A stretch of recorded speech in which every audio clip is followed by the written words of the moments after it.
Good morning, students.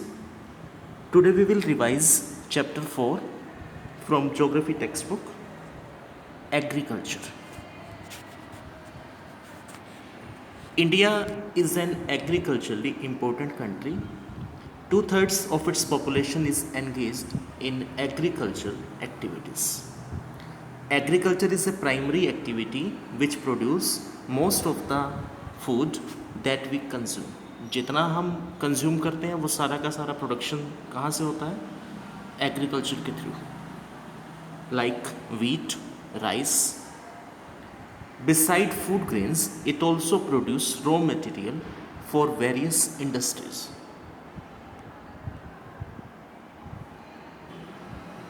Moreover, some agricultural products like tea, coffee, spices, etc. are also exported. और ये चीज़ें export भी की जाती हैं इंडिया से. Types of farming. Agriculture is an age old economic activity in our country. काफ़ी सालों से चल रहा है हमारे यहाँ पे agriculture. Over these years cultivation methods have changed significantly depending upon the characteristics of physical environment, technological know how and socio cultural practices. तो इसके अंदर चेंजेस भी आए हैं. जो मेथड्स थे कल्टीवेशन के उसमें भी काफ़ी ज़्यादा इम्प्रूवमेंट्स हुई हैं. Farming varies from subsistent to commercial type. At present in different parts of India the following farming systems are practised. First is primitive subsistence farming. जीविका निर्वाह इसे कहा जाता है. This type of farming is still practised in few pockets of India. तो India के अंदर कुछ पार्ट्स में इस तरह की एग्रीकल्चर जो है, जो फार्मिंग है वो की जा रही है. Agriculture is practised on small patches of land with the help of primitive tools like hoe, dao and digging sticks and family community labour. तो इस तरह की एग्रीकल्चर जब की जाती है, जो फार्मिंग की जाती है, तो वहाँ पर लैंड के छोटे छोटे पार्ट्स बना दिए जाते हैं, टुकड़े बना दिए जाते हैं और उसके ऊपर एग्रीकल्चर जो है की जाती है. डाओ के साथ, हो जो है जिसे हल कहा जाता था, डिगिंग स्टिक्स जो है खुदाई करने के लिए स्टिक्स होती हैं, और फैमिली लेबर जो है इसमें इंक्लूड होती है. This type of farming depends upon monsoon, natural fertility of soil and suitability of other environmental conditions. तो इसमें काफ़ी ज़्यादा जो है डिपेंड रहना पड़ता है मानसून के ऊपर, नेचुरल फर्टिलिटी के ऊपर. It is A slash and burn agriculture. इसे एक और नाम दिया जाता है दहन प्रणाली, जिसे कहते हैं हम, कर्तन और दहन. तो स्लैश एंड बर्न का नाम जिसे दिया गया. Farmer clear a patch of land and produce cereals and other food crops to sustain their family. तो एक टुकड़ा जो है साफ़ किया जाता है लैंड का, और उसके ऊपर जो है फूड क्रॉप्स जो हैं वो एग्रीकल्चर जो है उनका किया जाता है. सीरियल्स ली जाती हैं उससे. This type of agriculture is low as the farmer does not use fertiliser और अदर मॉडर्न इनपुट्स. तो प्रोडक्शन यहाँ पे थोड़ी सी कम रहती है क्योंकि एक नेचुरल प्रोसेस है. फर्टिलाइजर्स या और किसी भी केमिकल को यूज़ नहीं किया जाता इसमें. Name such type of farmings. One of these are jhuming.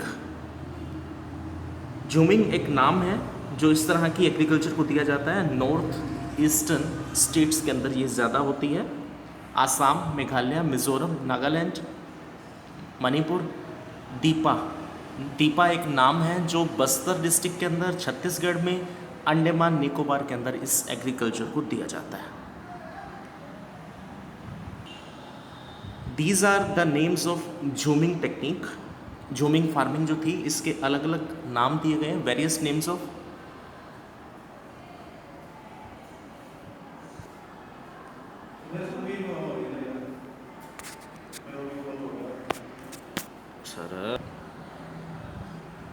Intensive subsistence farming, गहन जीविका का नाम इसे दिया जाता है.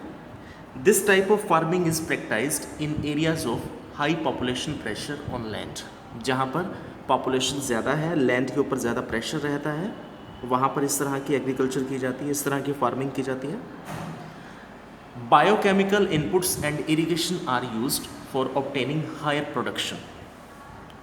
तो बायोकेमिकल इनपुट्स और इरिगेशन मेथड्स जो हैं वो इसमें यूज़ में लाए जाते हैं अच्छी प्रोडक्शन के लिए।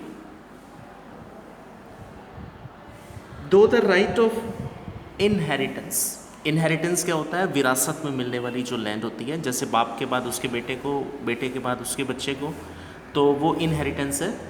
Leading to the division of land among successive generation has rendered land holding size uneconomical. The farmers continue to take maximum output from the limited land. तो इनहेरिटेंस में क्या होता था कि ज़मीन जैसे बंटवारा हो जाता है तो काफ़ी कम हिस्सा जो है उनके पास आता है और इकोनॉमिक नहीं रह पाती वो चीज़। जितना वो खर्च करते हैं, जितनी वो लेबर करते हैं, उतना प्रॉफिट भी उनको नहीं मिल पाता।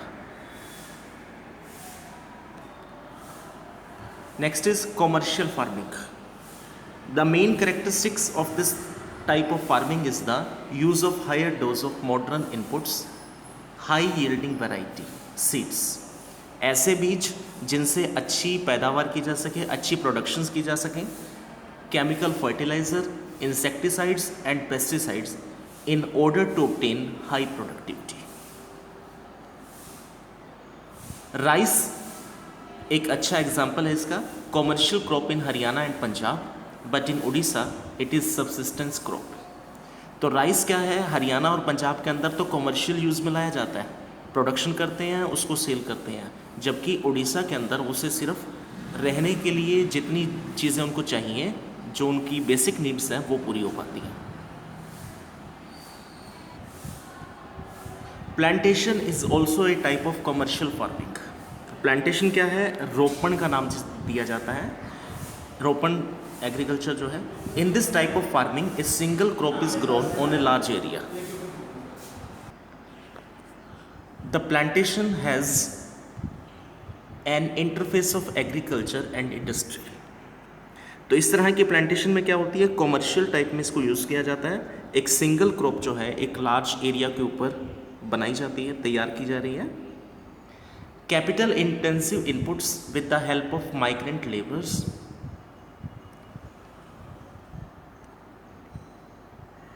इन India tea, coffee, rubber, sugar cane, banana etcetera are important plantation crops. Tea in Assam and North Bengal, coffee in Karnataka are some of the important plantation crops grown in these states. तो बनाना plantation जो है southern part के अंदर जो किया जाता है वो इसी तरह की प्लांटेशन कैटेगरी में आता है। बैम्बू स्टिक्स जो है, बैम्बू प्लांटेशन जो है नॉर्थ ईस्ट के अंदर। Next is cropping pattern. You have studied the physical diversities and plurality in cultures in India. तो काफ़ी सारी चीज़ें हमने पढ़ी हैं, डाइवर्सिटीज़ को हमने देखा है, इंडिया के अंदर काफ़ी ज़्यादा डाइवर्सिटीज़ हैं। So these are also reflected in agriculture practices and cropping patterns. तो ये चीज़ हमें यहाँ पे भी देखने को मिलती है, क्रॉपिंग पैटर्न्स के अंदर भी ये डिफरेंस है। Various type of food and fibre crops, vegetables and fruit species, condiments et cetera constitute some of the important crops grown in the country. India has 3 cropping season, rabi, kharif and zaid. तो 3 ये हमारे यहाँ पे क्रॉपिंग पैटर्न हैं जो mainly हम सुनते हैं, rabi, kharif and zaid. Rabi crops are sown in winter from October to December and harvested in summer from April to June. Some of the important rabi crops are wheat, barley, peas, gram, mustard.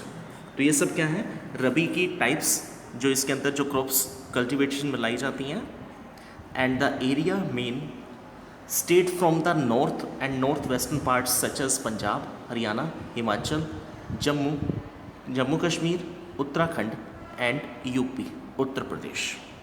ये area जो है जहाँ पर इस तरह की cultivation जो है की जाती हैं, रबी की क्रॉप्स जो हैं तैयार होती हैं।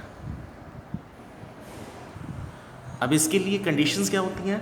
Availability of precipitation during winter months due to the western temperate cyclones help in the success of these crops.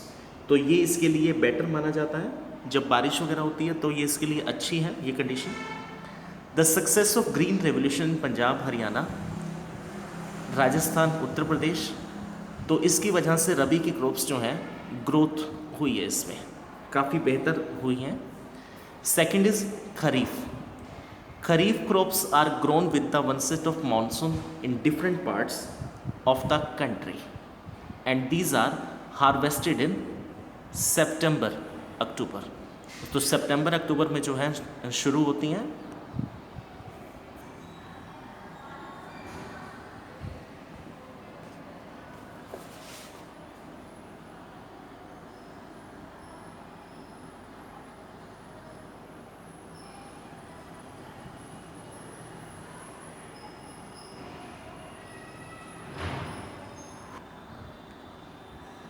In states like Assam, West Bengal and Odisha, three crops of paddy are grown in a year.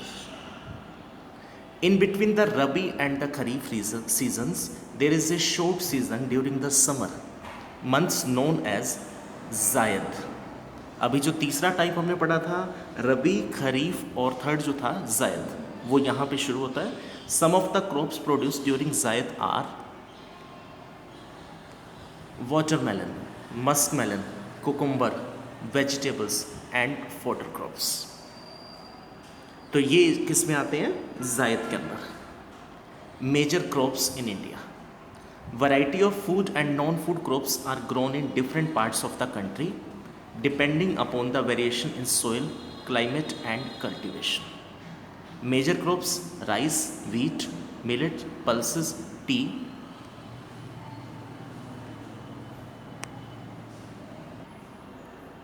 First is rice, staple food crop of majority of the people in India. तो rice क्या है? एक ऐसी cultivation जो है हमारे यहाँ पर जो ज़्यादा प्रोडक्शन में है।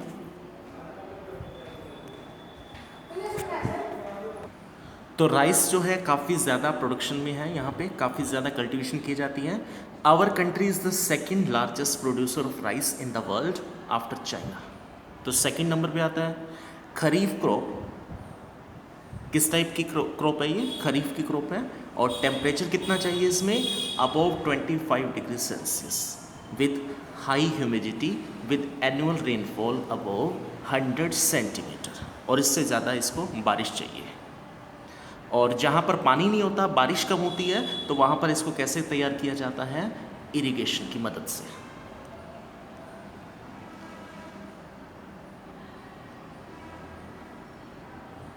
Rice is grown in the plains of north and northeast India, coastal areas and deltatic regions.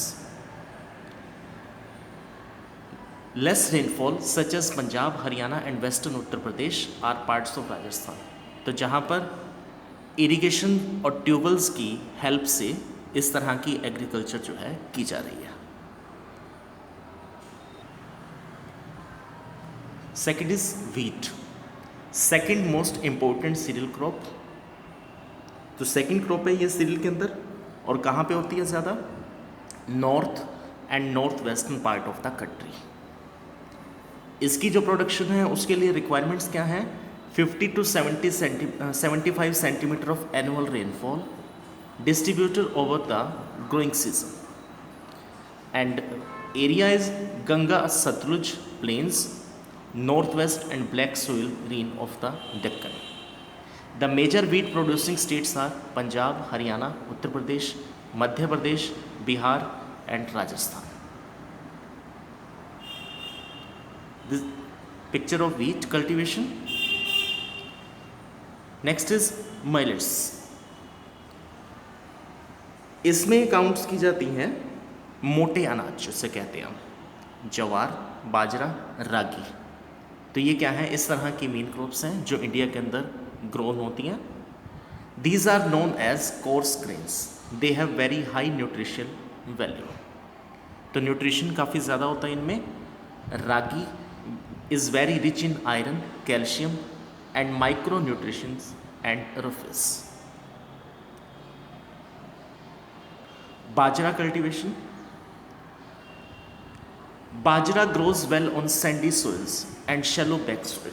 तो बाजरा कहाँ पे होता है? काली मिट्टी पर या फिर बलुआ मिट्टी जिसे कहते हैं, sandy soils and shallow black soils जो हैं। And major producing states are Rajasthan, Uttar Pradesh, Maharashtra, Gujarat and Haryana.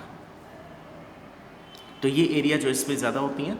और ragi producing states are Karnataka, Tamil Nadu, Himachal Pradesh, Uttarakhand, Sikkim, Jharkhand and Arunachal.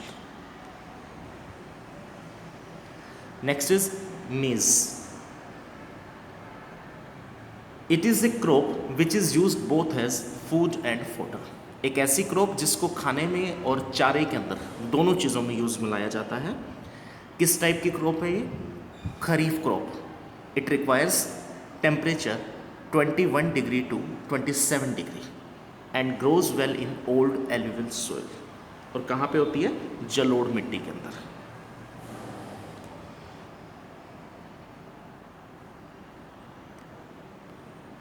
अब इसकी कल्टीवेशन में use of modern input such as HYV seeds. HYV क्या होता है? हाई यील्डिंग वैरायटी, जिनसे अच्छी टाइप के जो सीड्स हैं, जिनसे अच्छी प्रोडक्शन जो है हो सके, वो यूज़ में लाए जाते हैं। Fertiliser, irrigation contributed to increasing production, जो इसकी प्रोडक्शन में बेनिफिट देते हैं। Next is pulses. India is the largest producer as well as the consumer of pulse in the world.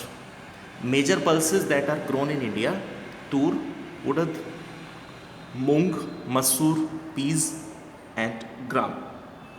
तो ये मेन क्रॉप्स हैं पल्सेस के अंदर। तो इसमें कुछ चीज़ें ऐसी हैं जैसे अरहर है। अरहर क्या करता है? Restoring soil fertility bye fixing nitrogen from the air.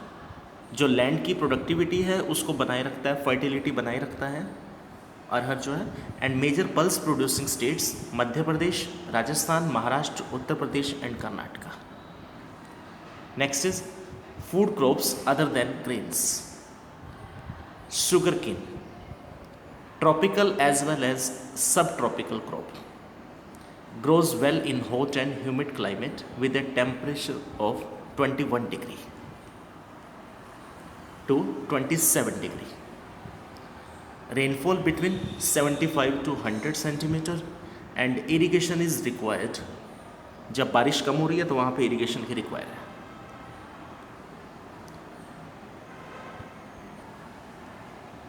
It is the main source of sugar, गुड़, खांड सारी। तो इनके लिए जो है मेन प्रोडक्शन कहाँ से होती है? शुगर केन से ही होती है। चीनी का बनना, जैसे गुड़ का बनना, खांड सारी, ये सारी चीज़ें इसी से ही प्रिपेयर की जाती हैं। और शीरा जो है, molasses. The major sugar cane producing states Uttar Pradesh, Maharashtra, Karnataka, Tamil Nadu, Andhra, Telangana, Punjab, Bihar, Haryana, ये इसके प्रोडक्टिव एरियाज हैं। Next is oil seeds. In 2015, India was the second largest producer of groundnut in the world after China. तो second producer था यहाँ पर। The world after Canada and China in 2015. उसके बाद ये आ गया नंबर 3 पर। Different oil seeds are grown covering approximately 12% of total cropped area, like groundnut, mustard, coconut, sesame, तिल जिसे कहा जाता है, soybean, custard seed, cotton seeds, linseed and sunflower. These are the types of oil seeds. Groundnut is a kharif crop and accounts for about half of the major oil seed produced. तो ये जो oils जो मिल रहे हैं इनका use कहाँ पर होता है? रॉ मटेरियल में भी किया जाता है, सोप्स बनाने में, कॉस्मेटिक आइटम्स बनाने में, या इनको फूड सिस्टम में भी यूज में लाया जाता है। Okay students, rest of the part we will revise in next session. Thank you.